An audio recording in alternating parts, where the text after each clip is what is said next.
Hello everyone, সবাইকে আমার চ্যানেলে অনেক অনেক স্বাগতম। আজকে নিয়ে এসেছি টমেটো দিয়ে পাবদা মাছের ঝোল। দেখতে পাচ্ছেন পাবদা মাছগুলোকে প্রথমে সুন্দর করে কেটে নেব। কেটে এগুলোকে সুন্দর করে ধুয়ে নেওয়া হয়ে গেছে। একদম মাছগুলোকে সুন্দর করে ফ্রেশ করে ধোয়া হয়ে গেছে। তারপর দেখতে পাচ্ছেন 4টা টমেটো। এখন আমি এগুলোকে সাইজ মতো আর কি টুকরো টুকরো করে কেটে নেব।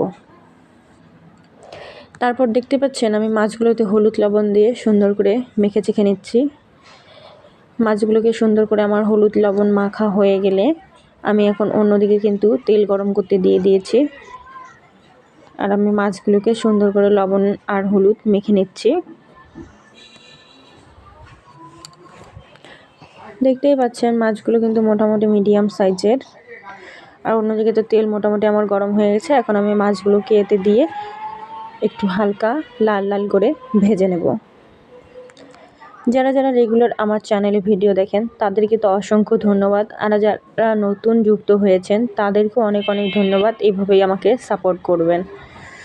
দেখতেই পাচ্ছেন মাছগুলো কিন্তু আমার হালকা লাল লাল করে ভাজা হয়ে গেছে। আমি কিন্তু বেশি একটা কড়া ভাজা করিনি, যেহেতু পাবদা মাছ, এগুলো মাছ কিন্তু হালকা করে ভাজাই খেতে অনেক টেস্ট করার। বেশি ভাজা করতে গেলে তো একদম মাছের মধ্যে কিছু থাকে না, সেজন্য আমি হালকা ভাজা করে নিয়েছি।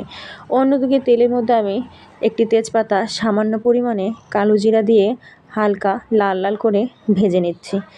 তারপর এতে আমি এখন সামান্য পরিমাণে পেঁয়াজ কুচি দিয়ে দিলাম। দেওয়ার পর এখন এগুলোকে সুন্দর করে নাড়াচাড়া করে এখন আমি এগুলোকে একটু হালকা পরিমাণে লাল লাল করে ভেজে নেব।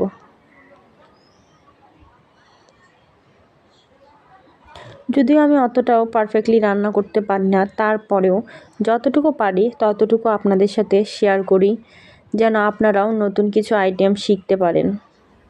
সেজন্য কিন্তু আমি যাই রান্না করি না কেন কিছুটা একটা আপনাদের সাথে শেয়ার করে থাকি। অন্যদিকে দেখতেই পাচ্ছেন আমার পেঁয়াজ কিন্তু মোটামুটি হালকা লাল লাল করে ভাজা হয়ে গিয়েছে। এতে এখন আমি আদা বাটা, রসুন বাটা, জিরা বাটা এবং মরিচের গুঁড়ো দিয়ে দিলাম। দেওয়ার পর দেখতেই পাচ্ছেন সামান্য পরিমাণে আমি জল দিয়ে দিলাম। জল দিয়ে মশলাটা কষানোর একটাই কারণ, আপনার মশলার কোনো ঝাঁঝ বের হবে না এবং নাকে কিন্তু মশলার যে কড়া গ্যাসটা আছে সেটাও আপনার যাবে না। সেজন্য আমি হালকা পরিমাণ জল দিয়ে মশলা কষিয়ে থাকি। হালকা সামান্য পরিমাণ মতো আমি এতে হলুদের গুঁড়া দিয়ে দিলাম। এখন আমি এতে পরিমাণ মতো লবণও দিয়ে দিলাম। দেওয়ার পর এখন আমি মশলাগুলোকে সুন্দর করে নেড়ে চেড়ে দিচ্ছি, একটু লাল লাল করে ভেজে নিচ্ছি।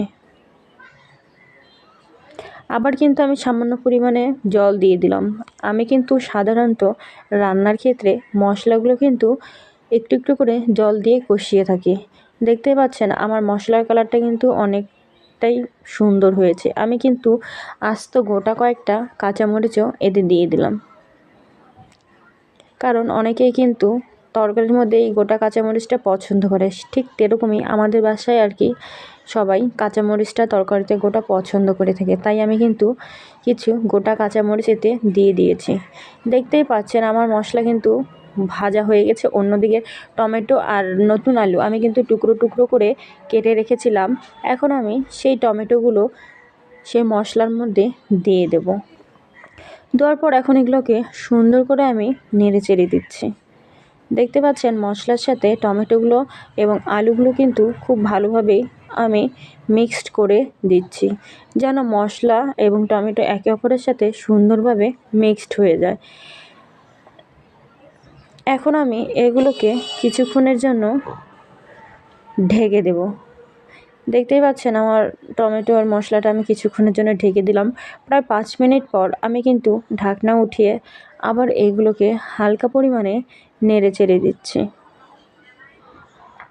মশলাটার সাথে টমেটোটা কিন্তু আমি একটু কষিয়ে নিচ্ছি। এতে আমার টমেটোর সাথে আলুর সাথে মশলাটা কিন্তু খুব সুন্দরভাবে মিক্সড হবে এবং টমেটো আলু দুটোই কিন্তু মোটামুটি সেদ্ধ হয়ে আসবে। সেজন্য আমি কিন্তু মশলাটা দিয়ে আগে টমেটোটাকে সুন্দরভাবে কষিয়ে নিচ্ছি। এখন আমি এটাকে আবার প্রায় 5 মিনিটের জন্য ঢেকে দেব। কিছুক্ষণ পরে আমি কিন্তু ঢাকনাটা উঠিয়ে দেখতেই পাচ্ছেন আমার কিন্তু একদম টমেটো আলু আর মশলাটা কিন্তু সুন্দর মাখা মাখা হয়ে গিয়েছে এবং আমি সামান্য পরিমাণে জল দিয়ে কিন্তু এখন এইগুলোকে আবার সুন্দর করে নেড়ে চেড়ে দিচ্ছি। দেখতেই পাচ্ছেন আমার তরকারির কালারটা কিন্তু অনেকটা টেস্টি অবশ্য হয়ে এসেছে। লুকটা দেখলেই বোঝা যাচ্ছে আসলে রান্নাটা কেমন হয়েছে। আর যারা যারা আমার ভিডিওটা দেখছেন অবশ্যই কমেন্ট করবেন। দেখতেই পাচ্ছেন আমি সামান্য পরিমাণে এতে কিন্তু ধনিয়া পাতা দিয়ে দিয়েছি, দিয়ে এখন আমি এগুলোকে সুন্দর করে নেড়ে চেড়ে নিচ্ছি।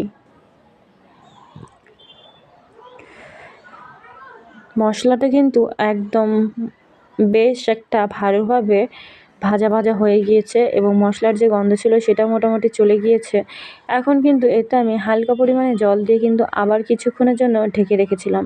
প্রায় 5 মিনিট পর ঢাকনা উঠিয়ে দেখতে পাচ্ছেন আমার টমেটো এবং আলু কিন্তু মোটামুটি অনেকটা সেদ্ধ হয়ে গিয়েছে। আমি কিন্তু দেখেই বুঝা পাচ্ছেন আপনারা সবাই যে টমেটোটা কিন্তু মোটামুটি একটা হয়ে গেছে, সিদ্ধ হয়ে গেছে। তাই এতে আমি পরিমাণ মতো ঝোল দিয়ে দিলাম। আপনারা যেমন তরকারিতে ঝোল খান ঠিক সেই পরিমাণ রাখবেন। আমি কিন্তু মিডিয়াম একটা ঝোল রাখবো, যেহেতু আমাদের বাসায় আর কি সবাই ঝোল পছন্দ করে, সেজন্য আমি একটু মিডিয়াম আর কি ঝোলটা রাখবো, যেন ভাতের সাথে এটা সুন্দরভাবে খাওয়া যায়। দেখতেই পাচ্ছেন আমার ঝোল দেওয়া হয়ে গেছে। এখন আমি এটাকে প্রায় আবার 5 মিনিটের জন্য ঢেকে দিলাম। 5 মিনিট পর আবার আমি ঢাকনা উঠিয়ে ফেলেছি। দেখতে পাচ্ছেন এগুলো সুন্দরভাবে টকবক করে ফুটছে। আমার যে আলু কিংবা টমেটো আছে এটা তো মোটামুটি আমার সেদ্ধ হয়ে গিয়েছেই। আর আমি যে মাছগুলো, যে পাবদা মাছগুলো যে আগে থেকে হালকা করে লাল করে ভেজে রেখেছিলাম, সেই মাছগুলো কিন্তু এখন আমি উপর দিয়ে ছেড়ে দিলাম। যেহেতু এগুলো মাছ সাধারণত একটু নরম প্রকৃতিরই হয়ে থাকে, সেজন্য আমি এগুলোকে হালকা পরিমাণে নেড়ে চেড়ে কিন্তু ঝোলের মধ্যে ডুবিয়ে দিচ্ছি, যেন মশলাটা সুন্দরভাবে মাছের সাথে মিক্সড হয়ে যায় এবং যে মশলার যে টেস্ট কিংবা ফ্লেভারটা আছে এবং লবণটা যে আছে সেজন্য আবার ভালো করে মিক্সড হয়। সেজন্য কিন্তু আবার আমি 5 মিনিটের জন্য ঢেকে দিয়েছি। 5 মিনিট হয়ে গেছে। দেখতে পাচ্ছেন আমার কিন্তু তরকারি একদম টকবক করে ফুটছে এবং যে তরকারিটা কিন্তু আমি বেশি একটা জোরে সোরে নাড়ছি না, হালকা পরিমাণ নেড়ে চেড়ে দিচ্ছি যেন আমার মাছগুলো কিছুতে না ভেঙে যায়। সেজন্য কিন্তু আমি হালকা নেড়ে চেড়ে দিচ্ছি। অন্যদিকে দেখতেই পাচ্ছেন আমার আলু কিন্তু মোটামুটি সেদ্ধ হয়ে গেছে, যেহেতু নতুন আলু সেজন্য অনেক তাড়াতাড়ি সিদ্ধ হয়ে গেছে। আর অন্যদিকে টমেটো তো মোটামুটি সেদ্ধ হয়েই গেছে। আমি আবার 5 মিনিটের জন্য ঢেকে দিলাম। দেখতেই পাচ্ছেন আবার 5 মিনিট পর আমার তরকারিটা একদম সেই টকবক করে ফুটছে এবং আমি কিন্তু বেশি একটা নেড়েচেড়ে দিচ্ছি না। দেখতেই পাচ্ছেন আমি কী পরিমাণ ঝোল রেখেছি, মিডিয়াম, অতটাও পাতলা না এবং অতটাও গাঢ় না, মিডিয়াম একটা আমি ঝোল রেখেছি যেন ভাতের সাথে এটা সুন্দর একটা খাওয়া যায় আর কি। অন্যদিকে দেখতে পাচ্ছেন আমার তরকারির কালারটা কিন্তু সেই জোস হয়েছে। আপনাদের কেমন লাগলো আমার আজকের রেসিপিটি অবশ্যই আপনারা কমেন্ট বক্সে জানাবেন যে আমার টমেটো দিয়ে পাবদা মাছ কেমন হয়েছে রেসিপিটি। অবশ্যই আপনারা কমেন্ট বক্সে জানাবেন। দেখতেই পাচ্ছেন আমি ফাইনালি এটি কিন্তু কড়াই থেকে গামলায় ঢেলে নিয়েছি এবং ফাইনালি যে লুক একটা এসেছে দেখতেই পাচ্ছেন কেমন হয়েছে। লুকটা দেখে কিন্তু বোঝা যাচ্ছে অনেকটা টেস্টি হয়েছে। হ্যাঁ, আসলেই অনেকটা টেস্টি হয়েছিল মাছটা। আপনারাও কিন্তু এভাবে টমেটো দিয়ে পাবদা মাছ ট্রাই করে দেখতে পারেন। মোটামুটি আশা করি আপনাদেরও এই রেসিপিটা অনেকটাই ভালো লাগবে, অনেকটাই টেস্টি লাগবে, আপনাদের বাসায় সবাই পছন্দ করবে।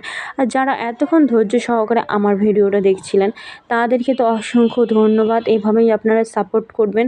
আপনাদের সাপোর্টের সাথেই আমি সামনের দিকে এগিয়ে যেতে চাই। অবশ্যই আপনারা সবাই ভালো থাকবেন, সুস্থ থাকবেন, এটাই আমি কামনা করছি।